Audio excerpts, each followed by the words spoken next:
Mezco went sightseeing and stopped off at Camp Crystal Lake. Here's your relook at the Mezco Toyz, Friday the 13th, Part 3, the 112 Collective, Jason Voorhees.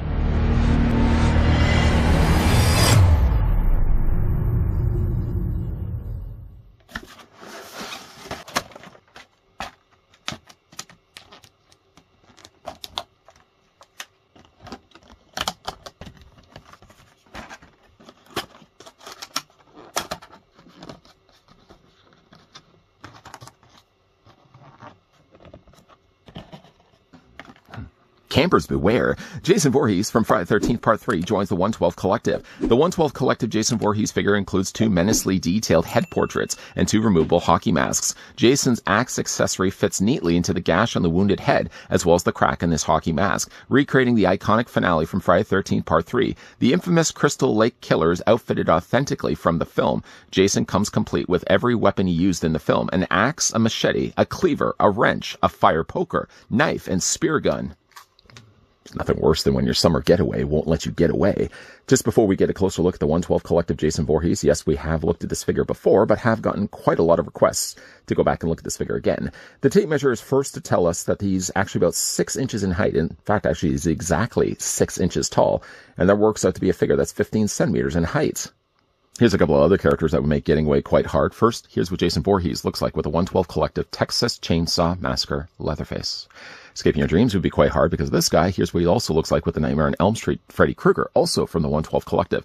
And then the space off to the side here freed up so I could bring in a Mezco Toyz Friday the 13th Jason Voorhees, just to give you a scale idea of how much smaller the 112 Collective are. Just before we actually move over to Jason's accessories, the things that usually come included with 112 Collective figures, first of all, you get yourself a display stand. Although usually it's not the case that you get a Friday the 13th Part 3 and you don't get Jason Voorhees behind the shower curtain, but the size of the stand is usually always the same. You get yourself a peg that can plug into either one of actually his boots. If you look at actually the bottoms of his boots, he does have peg holes. You just plug the figure onto the display stand. With horror figures like this, I usually just end up plugging him onto the display stand. But he also does as well get an adjustable neck. The adjustable neck doesn't really make much sense, I feel, for Jason. It's not like he's going to be leaping up in the air, but you could really clip this around the figure's waist. This just then plugs onto the display stand. You just have to pop off the peg. And if you look at the bottom of it, the peg is on the top, but then there's a hole on the bottom. If you take the end of the peg that's from the adjustable neck and just push it all the way through, it really helps then to free the peg on the other side. Then just remove the neck, then plug it in back onto the top, and now you got yourself an adjustable neck that then can wrap around Jason's waist. Again, for the size of this stand, it just doesn't make any sense to be displayed along with Jason Voorhees this way, so I usually then just rely on the peg, and that's why it's always a good idea to make sure you don't lose that peg. The figure also as well comes included with a little baggie. This is always usually the case with the 112 Collective figures, just a little storage baggie to store all the accessories that come included with them, short of then having to put it back always into the tray. If you are one that usually has like a storage location, I don't have a storage location, my storage location is in the basement, but I know a lot of collectors that usually have like a storage locker. It's a lot easier just to store everything in the bag, so if you ever really need it, you don't have to go back to the box every single time. Jason comes included with every imaginable weapon he would have had in Friday the 13th Part 3. We're going to run through each one of them, and you may notice a common trend is that all of them seem to be covered in blood. The knife, first of all, not sharp luckily, at least it's not going to be drawing my own blood, does, as you can see, have a nice stain of blood on the bottom of the blade. The actual handle is nicely painted. They got the little silver rivets there, and the end of the handle is also nicely painted in silver. It's a really nice looking knife. Not one that I'm probably going to be going with when it comes to displaying the figure, but still nice included accessory nonetheless. The figure as well comes included with cleaver. Yes, the trend continues. You can see the stain of the blood down below here. This actual cleaver looks a little bit more rusted, unlike the knife. More now a brown handle. You've got, again, little gold rivet points there that actually sandwich the either side of the wooden handle. It's a really, again, nice looking cleaver. Figure as well comes included with the wrench.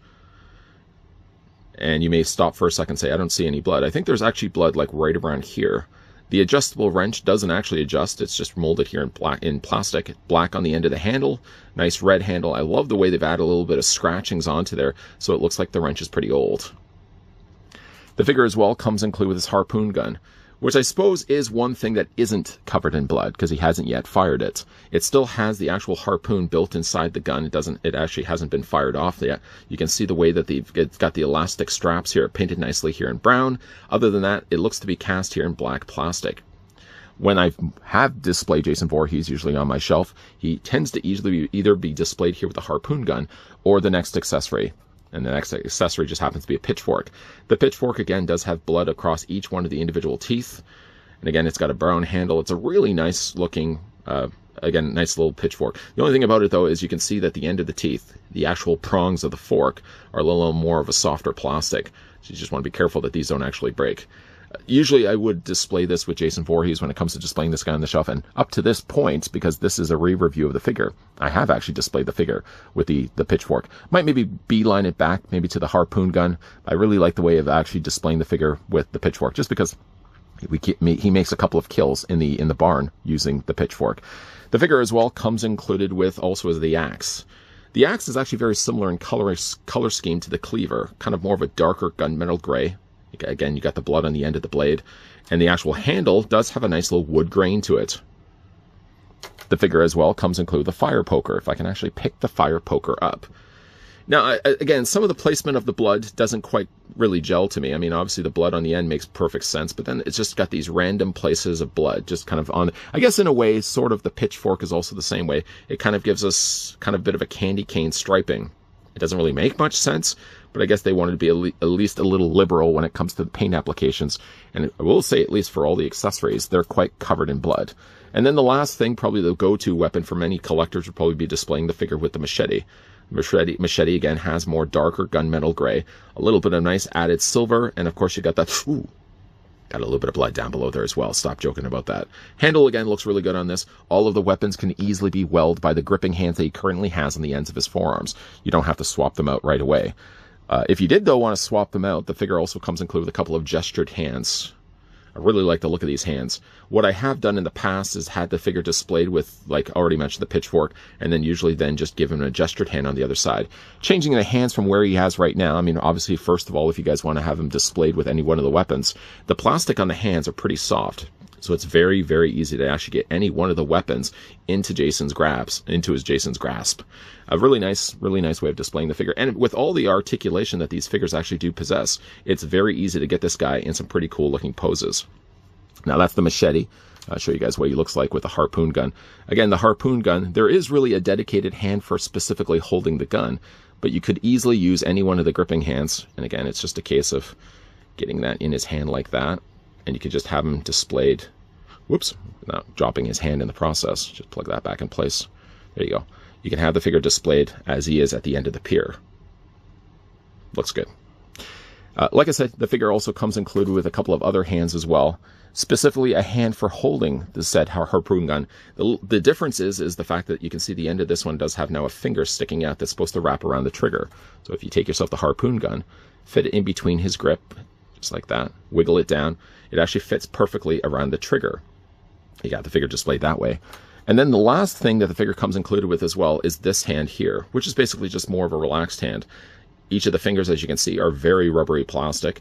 Makes holding the hands very easily, or actually holding any of the accessories very easy. But again, like just to pop out any one of the hands, it's just a case of holding onto the forearm, removing said hand, and then taking, let's take one of these gestured hands, and then it's just a case of plugging it back onto the peg.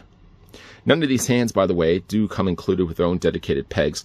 And funny enough, though, it doesn't seem that Mezco included extra additional pegs. So if those pegs happen to break, you might be just out of luck. The last accessory that the figure comes included with as well is the battle-damaged head sculpt. I know we haven't yet really looked at the head that's underneath the mask, but this is the one that does have, of course, the gash on the top from the left behind from the axe, and then he also goes with a dedicated mask that goes over top of it. The thing about it, though, is that while the head sculpt looks really good, I don't think I'd ever really display the figure with it. It does, though, easily fit over top of his head. You just slide the mask down. The only thing I would say from a critical standpoint is if you look at the eyes, even if you have the mask all the way down, it doesn't look like it quite lines up with the eyes themselves. So it looks like Jason just has the mask completely covering his vision. But if you line up the gash accordingly, you can take yourself the axe. The axe just sits inside the wound and sits also inside the crack of the head. And there you go. You can have the figure displayed as you see at the end of the movie. Nice little added touch. It does actually stay in there quite well, too. So you could tilt it upside down. It doesn't look like the axe is going to be going anywhere. Unfortunately, again, if you look at it, the eyes don't quite line themselves up with the eye sockets for the hockey mask. So it does look like Jason's just walking around blind. If you did want to change out the head, though, first of all, we'll kind of go back and look at the defaulted head sculpt here. Jason's defaulted head actually looks really good here.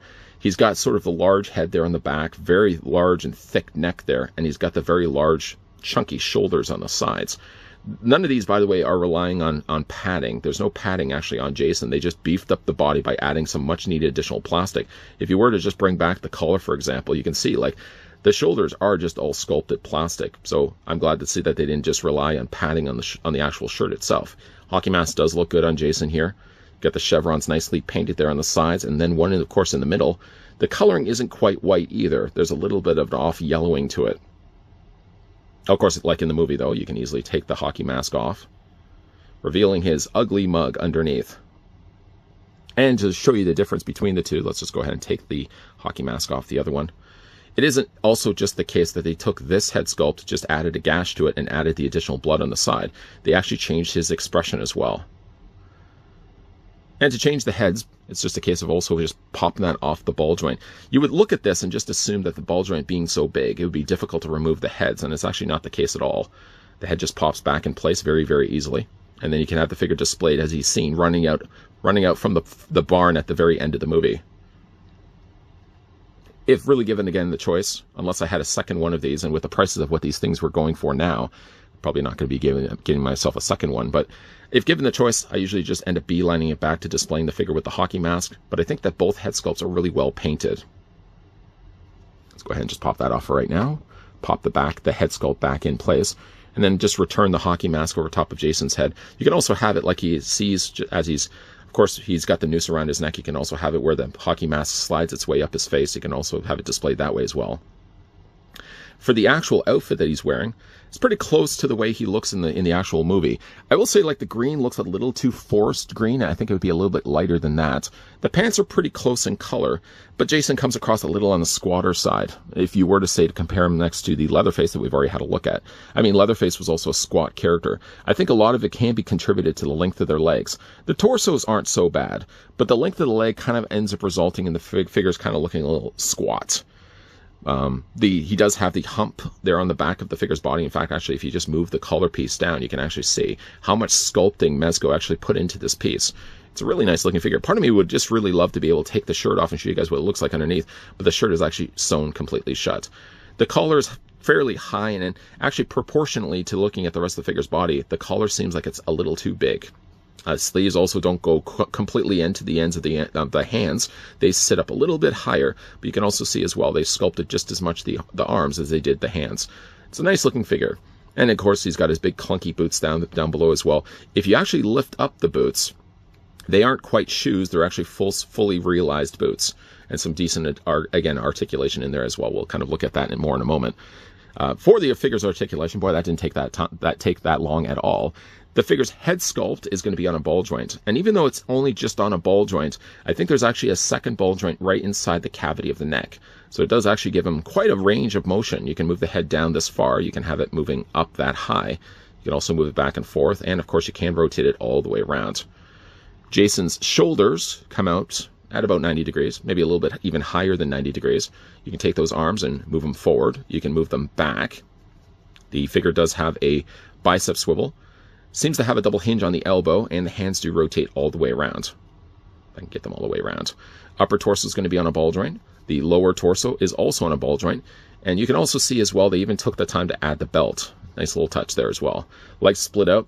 And again, like if you're looking at this proportionately, I think this is the thing that kind of ruins the figure is just if you look at the legs start down here, kind of really do look a little short when you compare it to the rest of the figure's body. Top of the legs swivel. There's a double hinge there on the knee. And again, there's the articulation there in the ankle, both up and down this way and back and forth this way as well. The Jason is a good-looking figure.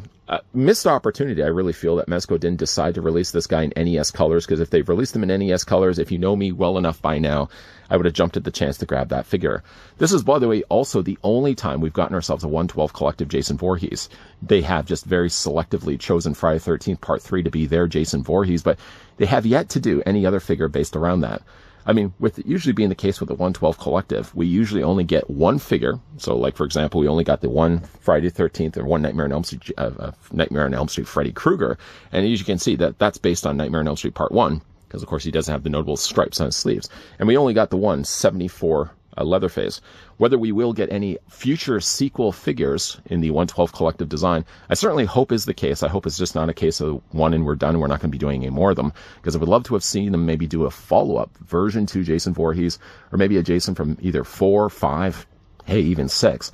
But I don't know if that's going to be something that they're going to do, or even if they even just have the licensing anymore. They are nice looking figures, but unfortunately, if you missed your chance to get the Jason the first time around, he's kind of going for some crazy, stupid money now. I did actually end up selling one of my figures, the original 78 Michael Myers, and now just to go back and try to track one down, I think he's well into $200, $250. I've even seen one for about $300. If you're lucky enough to grab them at the time that they first came out, they were a little over $100 here in Canada. I'm still glad I held on to a lot of these.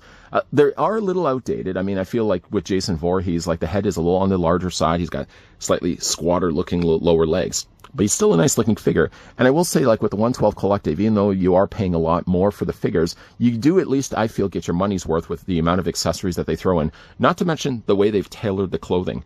All of the clothing on all the 3 figures that you're looking at right now are all top notch. Of course, if you are interested to pick yourself up the 112 collective Jason Voorhees, you missed your chance the first time around. This guy's circulated around in comic book stores. Just checking online over on eBay, I'm seeing the prices. They're usually sitting at around $130 to about $180 accordingly, depending on what seller is selling them. Not a bad price. I mean, obviously, he's going to be paying a little bit more than the original asking price. I think in usually the US, the 112 collective figures are sitting around $80 to $85. Here in Canada, they tend to be about $110 to about $115. So, of course, here in Canada, we always pay through the roof. Nice looking figure, though. I mean, he looks a little dated, but not to the point where I feel like the figure stands out as compared to, say, the recently looked at Michael Myers, or even like the Pyramid Head. 2 figures I didn't end up actually bringing in for comparison's sake. I do like to look at Jason. He's a little on the squat side, of course, when you look at the proportions of his lower half, when you compare him up to the upper half of his body, but he still is a pretty posable figure, and he's got quite a lot of accessories. I know I have in the past bashed the 112 collective figures being overly expensive, when really the retro cloth figures we've gotten from Mezco Toyz, I mean, what do they tend to be? They're like $30 to $60. So they're about half the price of what 112 collective are usually asking. But I will say, though, the 112 collective have impressed me over the years with giving us a really well-tailored outfit on all of these characters, decent head sculpts, and a ton of accessories. If that's all that you're asking from a line, you know, again, with usually the import figures too as well. I mean, SH Figure Arts figures, as an example. I mean, not that they've really tackled much in the way of horror, but they usually on their own are sitting at that around $100 to $30, $140 here in Canada. So 112 collective are usually within line with those. Have you had the chance of been collecting any of the 112 collective figures? Did you get the chance to get yourself the Jason Voorhees? And if you have, how do you guys have this guy displayed on your shelf? Still, I feel a missed opportunity on Mezco's part not to release this guy in the NES colors. Man, if they had released that guy in NES Jason colors, I would have picked that guy up in a heartbeat. But we only have just the one release for right now. Right now. Let's hope we get a future release down the road. If you guys did enjoy this video, I want to hit it a like. If you guys are, of course, loving the content you guys are seeing, I know we have sort of covered off all the 112 collective horror figures. I mean, I'm looking over at Freddy here. I feel like Freddy is long overdue for a re-review. Would you guys like to see that? Let me know down below in the comment section. But also as well, make sure you hit that subscribe button down below, making sure you turn on the bell notification. And the most important thing, of course, is that you're coming back here on a regular basis. As always, guys, thanks for watching. See you guys next time.